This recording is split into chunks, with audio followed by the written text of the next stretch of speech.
Bonjour à tous et donc bienvenue amis dégustateurs pour la co-vidéo du week-end puisque cette semaine est placée un peu quand même sous le signe Covid et donc des stocks. Après avoir fait des courses à Montreuil ce week-end avec des rayons vides, j'étais bien content d'avoir moi stocké depuis plus de 15-20 ans des bouteilles de vin. Comme ça, j'ai mon stock, je suis tranquille. J'aurai pas de pâtes parce que les rayons sont vides, mais au moins j'ai des bouteilles de vin. Alors, qu'est-ce qu'on a fait ce week-end? Eh ben, on a attaqué les stocks. Plutôt avec les stocks d'il y a 10 ans d'ailleurs, puisque 2020, on a attaqué les stocks faits il y a 10 ans, donc 2010.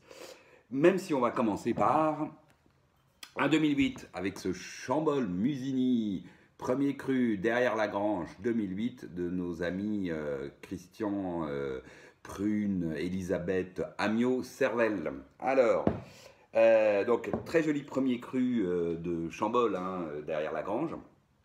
Et 2008, petit rappel, 2008, millésime très frais, voire limite en maturité, donc beaucoup d'acidité dans ce millésime 2008. Et ma foi, ça se confirme sur ce Chambol Musigny, qui, je dois le dire, ne sied pas forcément très bien à un cru comme derrière la grange, qui est un cru plutôt austère, profond, puissant. Chambol, c'est même dans les millésimes chauds, larges, ça reste un cru droit, profond, austère. Et évidemment, 2008 a un peu accentué cette structure de ce climat. Même si le vin reste évidemment très joli, il commence à avoir une jolie complexité aromatique, que framboise, groseille, plutôt du fruit rouge un peu vif. Des notes végétales assez marquées, ronces, sous-bois, et puis un fond, une petite pointe de girofle très agréable, sur un fond plutôt noyau, léger fumé, voilà. Mais la bouche, elle est droite, elle est tendue, elle est profonde du coup, c'est qui est la caractéristique du cru, mais là, c'est à la limite de la vivacité, idem dans la finale qui est fraîche, voire vive, et la matière elle est peut-être pas suffisamment mûre pour enrober tout ça et donner je dirais la rondeur, le côté un peu gourmand qu'on pourrait attendre, même si là, du coup, avec l'acidité, ça donne un petit côté acidulé, assez friand. Mais voilà, c'est pour les amateurs de pinot droit, tendu, vif, acide, voilà. Même si c'est très très bon et il n'y a pas de souci, on n'est pas non plus tombé dans le vin décharné. Ceci dit, pour ceux qui en ont, mais comme je le dis souvent avec les 2008, à mon avis, il est grand temps de les boire, sauf pour les amateurs de vin très acide, parce que là, la matière, on voit qu'elle peine quand même à enrober cette acidité. Voilà, pour ce derrière la grange, qui reste un excellent vin, mais voilà, caractéristique de son millésime, on va dire. Voilà. Ensuite, donc, on attaque le stock des 2010. Alors, une fois n'est pas coutume, j'ai bu du Cabernet Franc. Wow.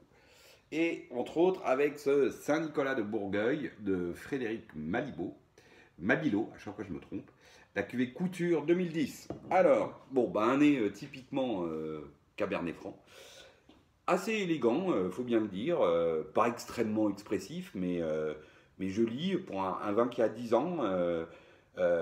Surtout sans scorie d'élevage ou voilà, c'est assez, on va dire, naturel, mais pas nature, mais comme nez, donc avec de belles notes de cassis, puis après le côté fruit rouge du Cabernet Franc qui ressort, de jolies notes d'épices, légères, mais entre réglisse, patchouli. Et puis un fond noyau. Alors, on a une petite pointe de poivron rouge, certes, un petit côté végétal du poivron rouge qu'on retrouve souvent dans le Cabernet Franc, qui existe là, mais l'ensemble est assez élégant. La bouche est droite, assez structurée, il y a des épaules. Elle est d'une jolie densité, les tanins sont soyeux, c'est extrêmement bien fait. On retrouve à nouveau le fruit rouge, le fruit noir à l'attaque, le cassis, puis ensuite le fruit rouge. Les jolies notes d'épices, le côté un peu noyau, le fond noyau est légèrement fumé.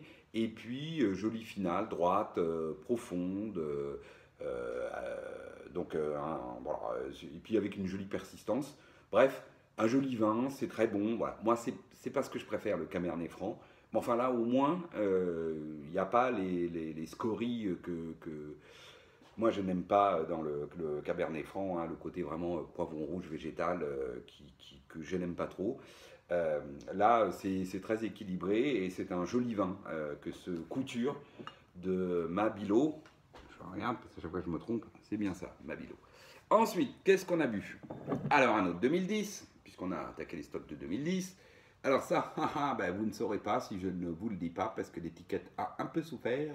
C'est un Gigondas. C'est un Gigondas de notre ami Guigal, 2010. Alors, vin que j'ai toujours très bien goûté et sur lequel j'avais beaucoup d'espoir. Et ben, il faut dire qu'aujourd'hui, à 10 ans, hein, eh bien, le vin est très joli, pas de souci, joli nez, voilà, prune. Ensuite, on a les belles notes d'épices, patchouli réglisse, le fond cacao. C'est très élégant, c'est pas extrêmement expressif. Ensuite, la bouche, bah, la bouche, elle est jolie, charpentée, droite, joli tanin soyeux, c'est précis, il y a de la finesse. Il y a même de la profondeur, hein, donc c'est vraiment joli vin. Prune, épices, fond cacao, le côté cerise, pas du tout kirché pour le coup. Belle finale, droite, jolie persistance, voilà. Donc très joli vin que j'ai très bien goûté. Mais c'est vrai que, ben, je vais vous dire, quand j'avais goûté jeune, en gros, je lui ai mis la même note que tout au long du temps où je dégustais. Ça doit être ma 5e ou 6e bouteille que je déguste.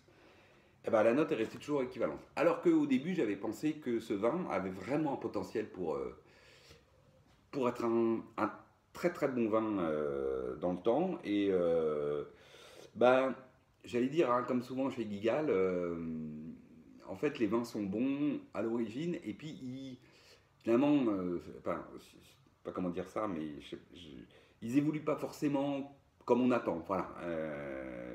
Au sens où bah, il est bon au début, bah, il est bon à la fin. Et finalement, même s'il a tout pour être un grand vin, ça reste un très bon vin, excellent même. Mais voilà, j'en attendais un peu plus. Je m'étais dit qu'il serait plus expressif, plus expansif, que la maturité, la bouche serait les plus ample. Voilà, parce qu'il avait tout, de la structure, de jolis tanins soyeux, etc. Donc j'attendais qu'il prenne du volume, voilà, ce qui n'a pas été le cas. Bon, alors, pas non plus faire des généralités, c'est le cas sur ce Gigondas 2010, finalement, je ne sais pas pourquoi je dis Guigal en général, parce que c'est pas vrai, j'ai eu des vins de Guigal qui ont très très bien évolué. Donc voilà, en tout cas ce Gigondas est excellent, il est excellent, il restera excellent, mais voilà, peut-être pas plus. Autre vin, idem, d'ailleurs, c'est assez drôle. Alors, vin, domaine dont on parle beaucoup, hein, qui est très à la mode depuis 10 ans, un peu moins d'ailleurs maintenant, c'est drôle. Le domaine de Montcalmès, Coteaux du Languedoc, à nouveau 2010. Pareil, bah, très bon vin. Voilà, et on met le nez dessus, c'est très joli. Cassis, ensuite épices plutôt patchouli d'ailleurs là. Alors, par moment quand même, un petit côté pneu chaud qui est souvent ce que je retrouve sur Montcalmès en termes d'élevage, qui n'est pas toujours élégant, mais enfin là ça allait, c'était vraiment transitoire. Il y a une heure ou deux dans lequel tu entends ce petit côté un peu pneu chaud, puis au bout de 2-3 heures d'aération, c'était beaucoup mieux. La bouche, elle est corpulente, pleine, joli tanin soyeux, il y a de la profondeur, il y a de la fraîcheur, jolie persistance finale, toujours sur le côté cassis, prune, le fond cacao, des épices, plutôt type patchouli, une petite pointe de garrigue très agréable, un garrigue herbe séchée, qui vient alléger le vin, donc très bien fait, très joli, mais à nouveau c'était un vin sur lequel j'avais estimé que peut-être il pouvait donner beaucoup au bout de 10 ans, et oui c'est très bon, mais disons qu'il n'est pas rentré dans une autre dimension, ce qu'il aurait pu faire, voilà. Donc un joli week-end quand même, hein, dans ce contexte un peu difficile.